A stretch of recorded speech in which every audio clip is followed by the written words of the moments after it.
셀트리온 합병, 개인 주주 손에 달렸다. 개인 주식 매수 청구 얼마나 행사할까?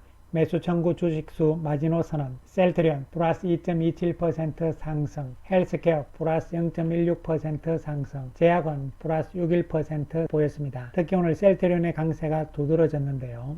막판에 가서 상승폭이 더 확대되는 모습이 나오면서 장대 모양의 양봉의 모습을 만들었습니다. 반면에 헬스케어는 음봉의 모습으로서 아래 위 꼬리를 단 모습이고요. 제약은 거래 부진 속에서 소강 상태의 모습이 나타나고 있는 상황입니다.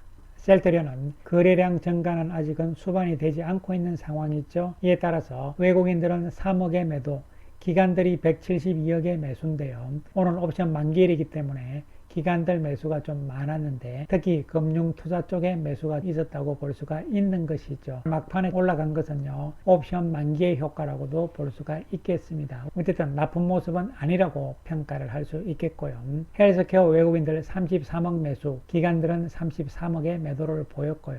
제약은 외국인들 6억의 매도, 기관들 1억의 매도를 보인 모습입니다. 현재 합병 반대 의사 표시 접수 기간이잖아요. 이런 가운데서 과연 주총이 끝난 이후에 주식 매수 청구권 행사가 얼만큼 나올 것이냐, 개인들 주주 쪽에서 어느 정도 나올 것인가, 그리고 현재 개인들 주주는 몇 %인가, 개인 투자자들의 주식 매수 청구 주식이 어느 정도가 되면은 1조를 넘으면서 마지노선이 될 것인가, 이러한 부분과 과연 주식 매수 청구권이 1조 넘을 것인가, 이러한 부분에 대해서 이야기를 해보기로 하겠습니다. 그 전에 셀트리온 오늘 보도자료를 발표를 했습니다. CTP43이죠. 스텔라라 바이오 시밀러입니다.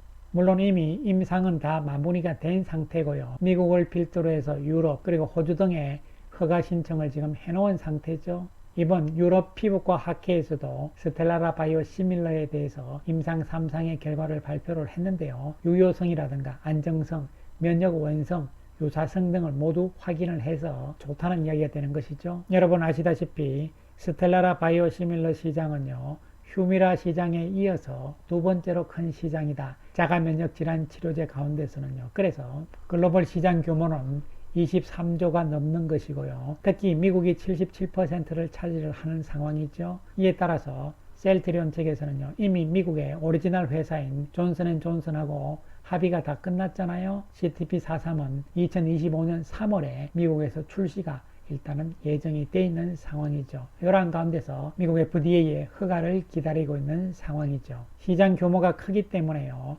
휴미라와 마찬가지로 경쟁은 치열할 것으로 예상이 되고 있잖아요. 이미 25년 1월 달에 암젠이 출시가 합의가 되어 있는 상태고요. 2월 달에 알보텍, 그 다음에 세 번째로 셀트리온이 출시가 예정이 되어 있는데 우스텔마죠. 그래서 24년에는 휴미라가 경쟁이 치열한 시장이 되는 것이고 25년에는 스텔라 바이오 시밀러 시장이 치열한 경쟁이 되는 것이죠. 셀트리온 입장에서는요, 새로운 시장에, 큰 시장에 뛰어들었기 때문에요. 어쨌든 24년 휴미라에 이어서 25년에 스텔라라 쪽도 기대를 할 수 있는 부분이 되겠습니다. 그래서 유럽에서 학회가 10월 14일부터 17일까지 코펜하겐에서요, 유럽 장질환 학회가 있잖아요. 여기서 셀트리온의 램시마이서시, 즉 짐펜트라에 대한 임상 결과가 다시 한번 또 발표가 되면서 마케팅, 홍보 전략이 이루어질 것으로 보여집니다. 이것은 미국 FDA 승인을 앞두고 있는 브랜드 이미지를 높이기 위한 전략이라고 볼 수가 있는 것이죠. 이러한 가운데서 최근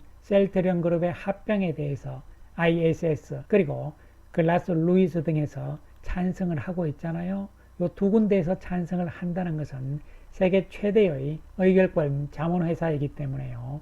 전 세계적으로 외국인 투자가들, 해외 투자가들은요, 주총에서의 의결권과 관련해서는 이 두 회사의 이야기를 참고를 하는 것이죠. 따라서 이 두 회사 모두에서 합병에 찬성을 한 상황이기 때문에 셀트리온과 헬스케어 쪽의 외국인 주주들도 찬성할 가능성이 높을 뿐만이 아니고 국내 기관 투자가들도 역시 이것을 참고로 해서 찬성할 가능성이 높아지고 있는 상황이죠. 그렇다면 이제 문제는 개인 투자자들만 남았다 이렇게 볼 수가 있는데요.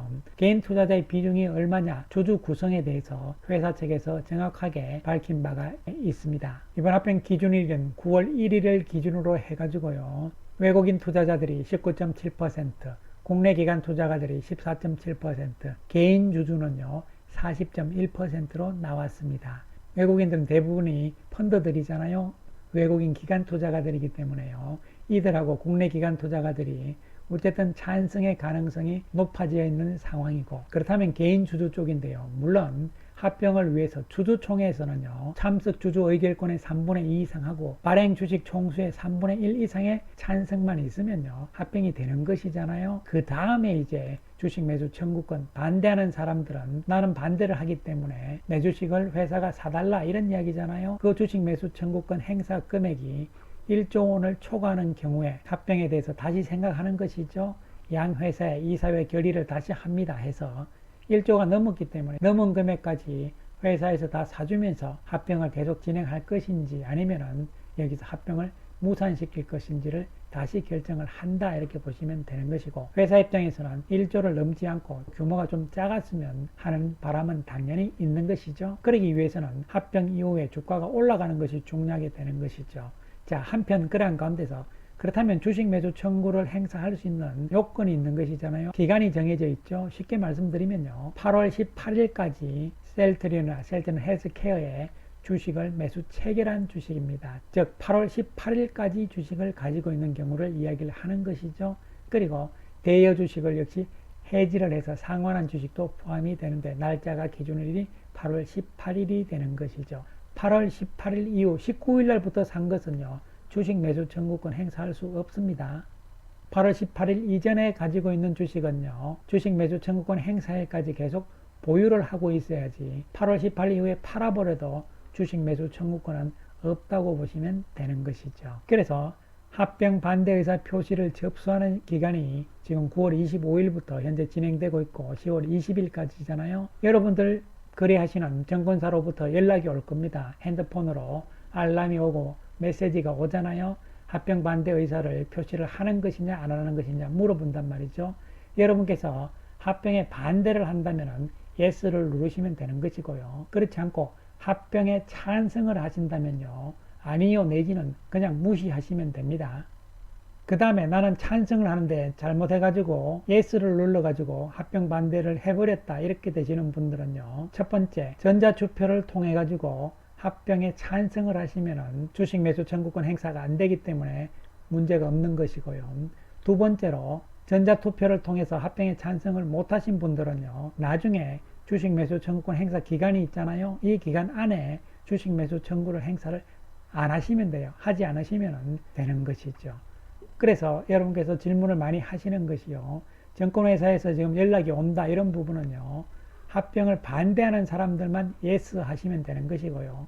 그렇지 않으신 분들은 아니요를 누르시든지 아니면 아예 무시를 하시면 되는 것이죠. 자, 그렇다면 현재 주식 매수 예정 가격이 셀트리온이 15만 813원이고 헬스케어가 67,251원이잖아요. 오늘 현재 가격을 기준으로 해서 이제 얼마 안 남은 상태죠. 오늘 현재 가격에서 앞으로 4.66%만 더 오르게 되면은 15만 813원이 된다는 이야기죠. 그리고 헬스케어는 5.24%만 더 오르면은 67,251원이 된다는 이야기잖아요. 물론 합병 반대 의사를 지금 표시를 했다 하더라도 나중에 주가가 올라가게 되면 주식 매수 청구 행사 기간 중에 행사를 안 할 수가 있다는 것이죠. 안 하게 되면 없던 걸로 되는 거니까요. 따라서 합병 반대 표시 의사 기간뿐만 아니라 주총 이후에 주식 매수 청구 행사 기간까지도 계속적으로 주가는 이 가격대 위로 가는 것이 회사 입장에서는 좋은 것이잖아요. 그렇다면 과연 개인들 쪽에서 주식 매수 청구를 얼만큼 할 것이냐 이런 부분이잖아요. 회사 합쳐서 1조기 때문에요. 셀트리온 쪽에서 5천억의 주식 매수 청구가 나오고 헬스케어도 5천억이 나온다고 가정을 하면은 셀트리온 주식은 331만 5,364주가 주식 매수 청구를 하게 되는 것이고 이것은 전체 지분율의 2.26%라는 이야기가 되는 것이죠. 그래서 현실적으로 봤을 때는요. 8천억 대 2천억, 9천억 대 1천억 여기가 조금 가능성이 높잖아요. 따라서 마지노선을 봤을 때 셀트리온 기준으로 약 600만 주 정도를 마지노선으로 생각을 하게 되면 전체 셀트리온 주식 수의 약 4%란 이야기가 되는 것이죠. 그리고 헬스케어의 전체 주식 수에서는 0.9% 정도가 된다는 것이죠. 과연 반대하는 주식 매수 청구가 4% 이렇게 나올 것이냐 이런 부분이잖아요. 주식 수로는 셀트리온 기준으로 600만 주 정도가 되는 것이고요. 그렇다면 개인주주, 그 다음에 소액주주 쪽에서 비율은 어떻게 되느냐 이런 부분을 또 한번 살펴보게 되면요. 셀트리온 쪽은 개인주주 비중이 40%라고 나왔으니까요. 계산을 할 수가 있는데 개인주주 가운데서 10% 정도만 매수 청구를 한다 해도 600만 주 가까이 되는 것이잖아요. 그렇게 되면은 합병이 어려워질 수 있다는 얘기가 되는 것이죠. 따라서 셀트리온의 개인주주 중에서 10% 정도가 주식 매수 청구를 하면은 600만 주가 되기 때문에 그 선 정도가 마지노선이다 이렇게 생각을 할 수가 있는 것이죠. 그래서 지금은 어떻게 알 수가 없는 부분이긴 합니다만요. 주가 움직임이 중요하다고 볼 수밖에 없는 것이고, 그 다음에 이제 두 번째로 우리가 생각을 해야 되는 것은요. 전자투표 부분이 되는 것이죠. 즉, 합병반대 의사 통지 접수 요 기간 중에서는 증권회사에서 연락이 온단 말이죠. 그 부분에 대해서 여러분께서 판단을 하셔가지고 결정을 하시면 되는 것이고요. 그 다음에 찬성을 하는 경우에는 전자투표를 하시면 되는 것이죠. 특히 실수로 잘못해서 나는 찬성하는데 정권회사 연락 오는데 돼가지고 합병 반대한다 눌러버렸다 이러신 분들은요 반드시 전자투표를 찬성으로 하시게 되면은 없던 걸로 되는 것이죠. 반대 의사를 표시를 했다 하더라도 주가가 올라가게 되면요 주식 매수 청구권 행사를 안 할 가능성이 높잖아요. 그렇기 때문에 회사 입장에서는 가능하면은 매수 청구 가격보다 주가를 높게 유지를 해야 되잖아요. 그러기 위해서 호재들이 나와야 되는데 그 첫 번째 부분들이 진펜트라의 미국 허가가 되는 것이잖아요. 어쨌든 10월 23일 날 주총, 그리고 운명의 날이 11월 13일 주식 매수 청구권 행사 기간 종료일이라고 보시면 되는 것이죠. 그렇다면 셀트리온 기준으로 개인 주주의 10%인 600만 주 정도의 주식 매수 청구가 나올 것이냐 이런 부분인데요. 결국은 주가에 달려 있는 것이잖아요. 주가가 높게 가면은 주식 매수 청구권 행사는 줄어들게 되는 것이고요. 합병은 문제없이 성사가 될 가능성이라고 볼 수가 있는 것이죠. 따라서 여러분께서는 전자투표를 하셔야 되는데요. 내일부터 가능하죠. 내일 오전 9시부터 전자투표를 여기 들어가셔가지고 하시면 됩니다. 핸드폰으로도 할 수 있고 또 PC로도 할 수도 있는 것이잖아요. 인증서는 여러분 주식 거래를 하시니까 당연히 다 있으신 거니까요. 그래서 주총 이전인 10월 22일 오후 5시까지 할 수 있고 이 기간 중엔요 24시간 접속이 가능하기 때문에요 언제든지 전자투표를 통해서 의결권을 행사를 하셔야 되는 것이죠. 여기서는 그냥 가만히 계시면 안 되고요. 찬성이든 반대든 의결권을 행사를 해야 되죠. 그냥 계시면 기권이기 때문에 찬성 쪽도 반대 쪽도 아무 쪽도 집계가 되지 않는다는 사실이죠. 어쨌든 이제 더욱더 매수 청구권과 관련해서 주가의 움직임이 중요한 상황이죠. 이제 15만 813원 셀트리온 기준으로 그림으로 보시듯이 별로 얼마 안 남은 상황이죠. 그리고 헬스케어도 마찬가지의 모습이 되겠습니다. 주총 이전에 이 매수 청구 가격은 돌파할 수 있는 가격대라고 말씀을 드린 바가 있는 것이고요. 따라서 긍정적인 관점에서 상황을 보자는 말씀 드리겠습니다. 감사합니다.